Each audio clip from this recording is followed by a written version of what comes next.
Hi guys, hope you are all good and well. Welcome back to another episode of What's in My Finds Bag. So today I went metal detecting in, well, near to Bridgnorth in Shropshire.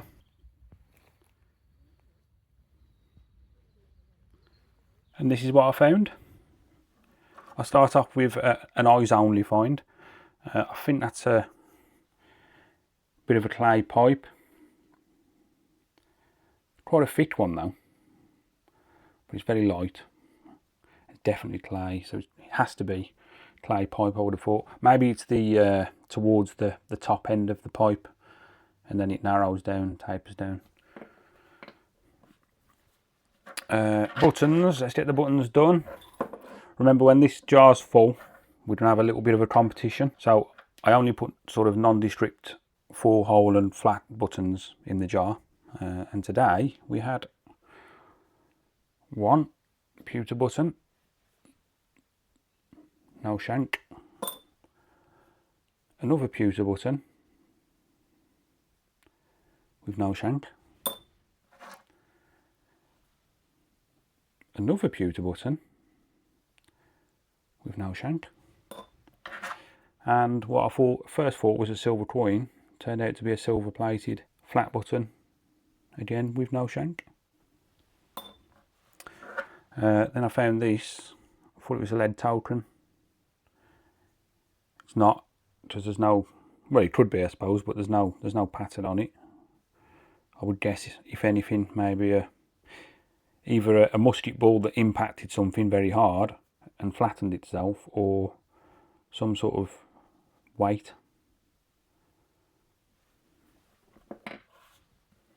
Speaking of musket balls, there is a musket ball. Should get it weighed so we can get an idea of what it might have been fired from.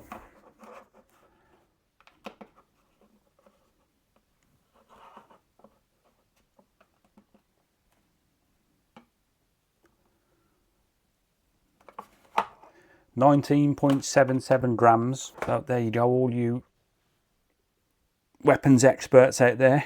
If you could tell me what that was fired from, I'd be interested to know. Oh, I was going to put it in the jar then. Don't know what that is, to be honest.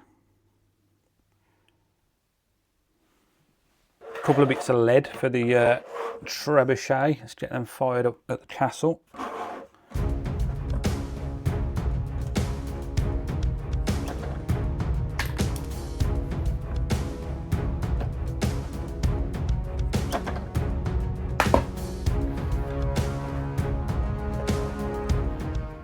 And then I found this, which was a nice find. At first, I thought it was a bit of tat, if I'm honest, but it's actually a 17th century seal matrix. So used for pressing wax and sealing letters. There is a bit of a design on there, not sure what it is.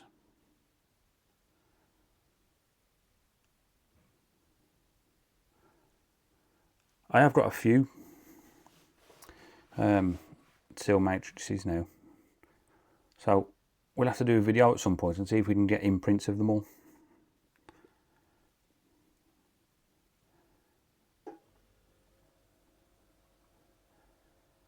So yeah, that's 400 years old.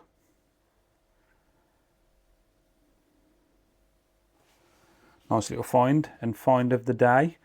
Now, unfortunately, that was literally all I found. Probably the most unproductive day's metal detecting I have had in a very long time. It was a charity dig though, so I don't mind that, and it's a day out at the end of the day. So as we haven't found much today, I thought we could have a bit of fun, and I'll try and answer the 10 most googled metal detector questions. Number one is metal detecting still worth it? Well, if we go by these finds here, it is questionable, but it depends on what you mean by worth it, I suppose. If you're thinking about making money from it, I suppose that's down to the type of metal detecting you're doing, or does that mean have all the things that are to be found been found? Well, if they do mean that, then no, they haven't, so crack on. Metal detecting is absolutely still worth doing. So question number 2, what is the best place to metal detect? It depends on what type of metal detecting you want to do. If you want to make money from it or find modern stuff or modern money and modern jewellery because you want to make money, then I suppose beaches, parks, that sort of thing. If you're into your history like I am, then farmland, because it's worked every year and turned over, it's always turning up new finds. So it's up, you know, the ploughs are bringing this stuff closer to the surface for you to then be able to find it. So yeah, it depends on the type of metal detecting you want to do. Can I detect on the beach in the UK? Yes, you can. It's not something I do personally, but you can if it's Crown Beach, not if it's private beach. Well, you can if it's private beach and you have permission from the landowner. But yeah, always do a quick Google search and just find out if the beach you want to go to is a Crown Beach. Question number 4, where can I metal detect legally in the UK? Easy answer to that one would be anywhere you have permission. So all land is owned, so you always need permission from someone to metal detect, whether that be a farmer, like we just said, a beach owner, even from the council. If you want to metal detect a park, you have to ask permission from the council. They'll quite often give you the permission, but you do have to ask for it. Question number 5, what is a metal detectorist called? Well, that depends. I know one called Dave, one called Craig, one called Carl, one called Steve. No, I think the answer's in the question. A metal detectorist is called a metal detectorist. Question number 6, is metal detecting worth doing? I'm not sure of the context of the question, but if you mean monetarily, yeah, I suppose it is. If you're one of those people that wants to find stuff to sell, you'll soon make back the value of a metal detector within a couple of months of metal detecting, I would think. Question number 7, how to become a metal detectorist? Buy a metal detector, get a spade, go metal detecting, with permission of course. Question number 8, will there be the Detectorists season 4? But I have no idea. This is the BBC TV show with, I think it's BBC, created by, I forget his name, the guy from The Office and Pirates of the Caribbean. Brilliant show. Not sure if there's going to be a season 4. Question number 9, is metal detecting a criminal offence? The act of metal detecting isn't, no. It can be if you're metal detecting without permission. Question number 10, what is considered the best metal detector? Difficult question. I don't know enough about all the metal detectors out there. There's some really good, quite a few good brands out there.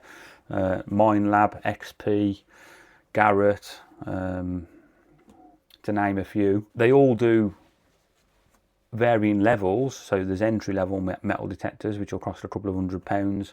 Mid-range metal detectors that will cost somewhere between £500 to, I don't know, £900. And then what you call professional metal detectors, such as the Minelab CTX 3030 comes to mind, or the Manticore, which can cost near on a couple of grand. But just because something costs more doesn't mean you're going to find better stuff with it. You've still got to walk over it, folks. Remember that.